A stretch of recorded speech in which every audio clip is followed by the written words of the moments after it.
The name Ashley McArthur is one you won't find in any official missing persons database, a chilling detail that speaks to the calculated evil she would encounter.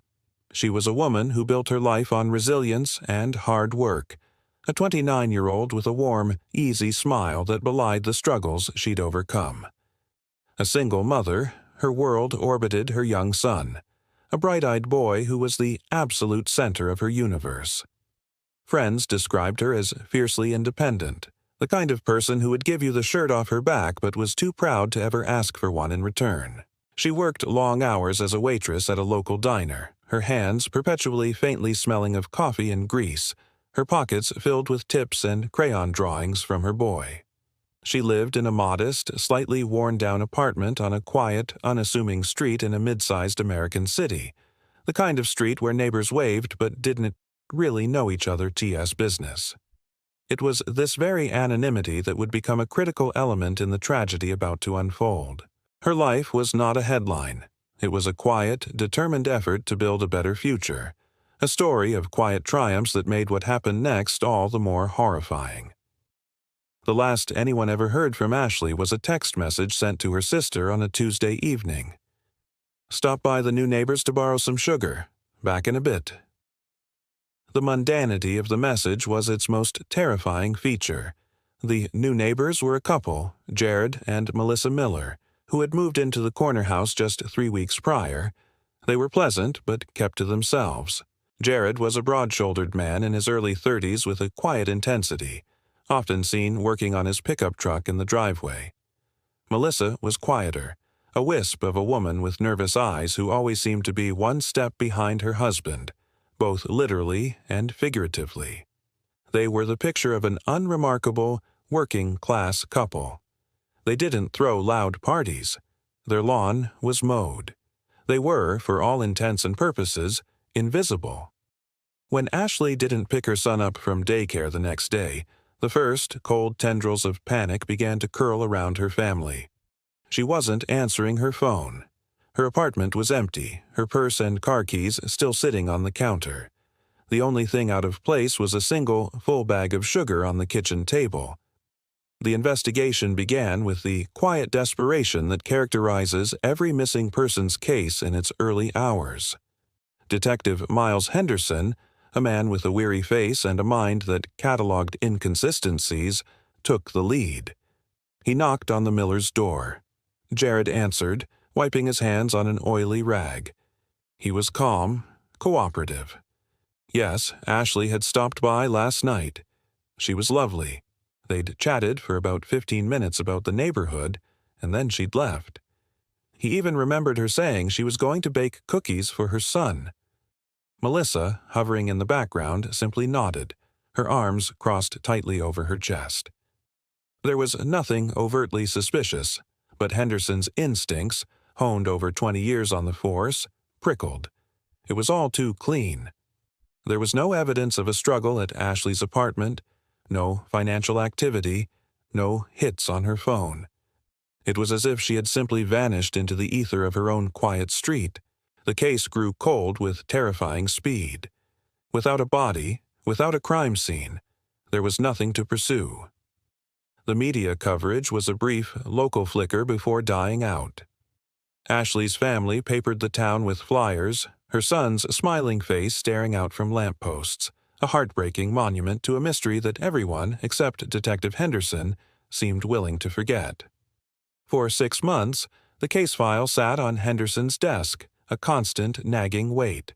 He'd drive down Ashley Street occasionally, his eyes lingering on the Miller house.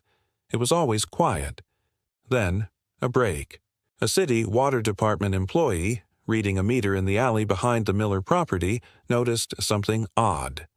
The ground in a secluded part of the backyard near a dilapidated tool shed was sunken in a peculiar linear pattern. It looked, he later said, like a grave that had settled. He wasn't a detective, but he'd seen the faded flyers. He called it in. Henderson obtained a search warrant. It was a long shot, but it was all he had. The initial search of the property yielded nothing. The house was unnervingly clean. Then, a forensics officer, using a ground-penetrating radar unit, got a hit. A large, dense anomaly was buried approximately 6 feet down in that sunken patch of earth. The air grew thick with a dreadful anticipation. As the excavation began, the entire neighborhood watched from behind a line of police tape. The backhoe bit into the earth, and the stench of decay bloomed into the air, a horrific confirmation. They didn't find a body. They found a heavy-duty industrial freezer, its cord snaking up and plugged into an outlet inside the tool shed. With a crowbar, they pried the lid open. The collective gasp from the officers was a physical thing. Inside, encased in a block of ice, was the partially dismembered body of Ashley McArthur.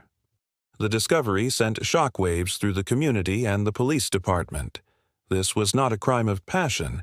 It was an act of cold, calculated monstrosity. Jared and Melissa Miller were immediately arrested. The investigation that followed peeled back the layers of a truly depraved partnership. This was not a case of a dominant husband and a submissive wife. This was a team. Text messages recovered from their phones revealed chillingly mundane exchanges. "The freezer's getting full. We need to deal with it this weekend." "Did you pick up more bags? The big ones." They spoke of murder and disposal with the casualness of someone discussing grocery shopping. The motive, as it slowly emerged, was almost as shocking as the crime itself. It wasn't robbery or a personal grudge. In a series of separate, intense interrogations, a twisted story unfolded. Jared and Melissa were part of a small, secretive online community obsessed with what they called the ultimate transgression. Their goal was to commit the perfect, motiveless murder. They chose a victim at random, someone from their own neighborhood, someone whose disappearance would be a local story, not a national one. They chose Ashley not because of who she was, but precisely because of who she wasn't. She was ordinary, unconnected, and ultimately expendable in their horrifying philosophical experiment. The courtroom during the trial was a theater of tension. The air was heavy with the unspoken horror of the details. Jared and Melissa, now tried separately, presented a united front of cold indifference. They showed no emotion as the evidence was presented. The bag of sugar from Ashley's apartment, its barcode matching a purchase made by Melissa. Soil samples from the backyard that contained microscopic fibers matching the rug in Ashley's living room. But the most damning evidence was digital. The prosecution presented a series of encrypted forum posts authored by a user named Shattered Mirror, which was later traced to Jared's laptop. The posts detailed in clinical detached prose the planning stages of a project. They discussed victim selection, disposal methods, and the psychological fortitude required. One post, read aloud by the prosecutor, turned the stomachs of everyone in the room. The true freedom isn't in the act itself, but in the aftermath. To live mere feet from the evidence, to walk over it every day, to know it is there and that no one else knows, that is the real power. It was a manifesto of pure psychopathy. Melissa's defense attorney argued she was a coerced victim, a woman trapped in the orbit of a charismatic monster. But then the prosecution called its surprise witness.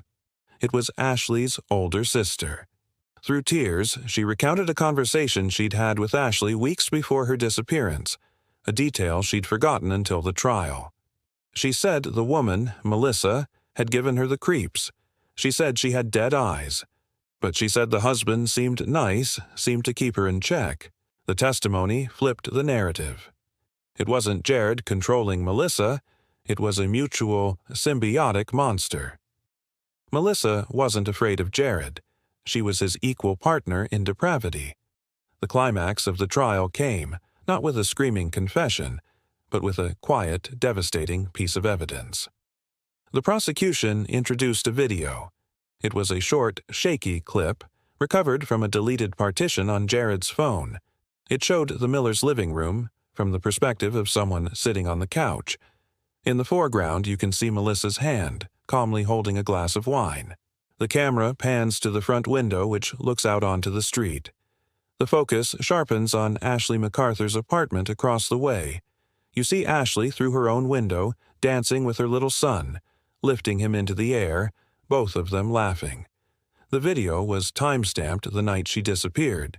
And then a voice, Jared's voice, cool and analytical, speaks from behind the camera. The subject is ideal, isolated, low risk. And then Melissa's voice, just as calm, replies, "She's perfect. When do we start?" The video ended. In that moment, the abstract horror of the case became devastatingly concrete. The killers hadn't just chosen a random victim, they had watched her. They had seen her love for her child, her simple, human joy, and they had coldly assessed it as a marker of an easy target. They had observed her life before they decided to take it, reducing a vibrant, loving mother to a subject in their vile experiment. There was no more room for doubt, no more speculation about coercion. The jury saw the truth. Two predators living in plain sight. The verdict was swift and unanimous. Guilty on all counts for both Jared and Melissa Miller. They were sentenced to life in prison without the possibility of parole. A small, cold comfort for a family that had lost everything. The street where it all happened is quieter now. The houses are the same, the lawns are still neat, but a fundamental trust has been shattered. The Millers were not monsters who crawled out of the shadows. They were the people who lived next door, the ones you'd ask to borrow a cup of sugar. Detective Henderson, who never gave up, still visits Ashley's grave, a simple headstone that now marks her final resting place.